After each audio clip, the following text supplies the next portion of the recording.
waddan kasta waxa uu leeyahay halyeeyo aad ugu muhiim ah kuwaasi oo lagu xusuusto dadaalka ay ku bixiyeen badbaadinta dadkooda ama dalkooda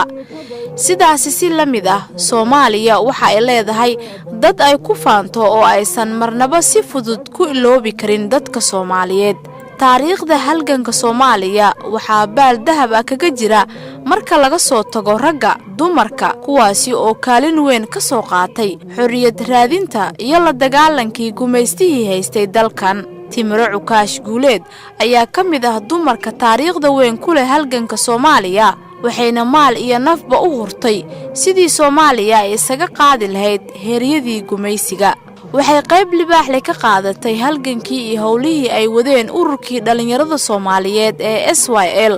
oo ay ku doonayeen in ay mar-uun ka guuleystaan gumeystayaashii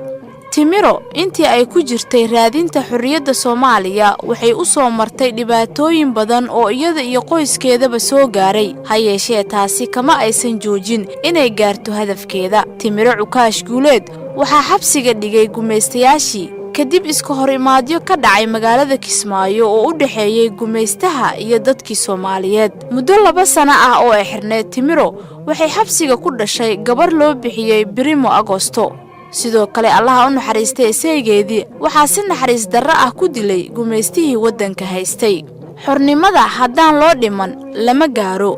haddaan loo rafaadin lama gaaro haddaan laysu musaafurin lama gaaro inta baraali baan ka nahay ayay tiri Timiro Cukaash intii ay nooleed ugu dambeyntii Allah u naxariistay halgameed Timiro Cukaash iyadoo Ilaahay uu siiyay cimri dheer ayay bishii July ee sanadkii 2011 ku geeriyootay waddanka Ingiriiska Allah u naxariisto halgamaa Timiro Cukaash Guuleed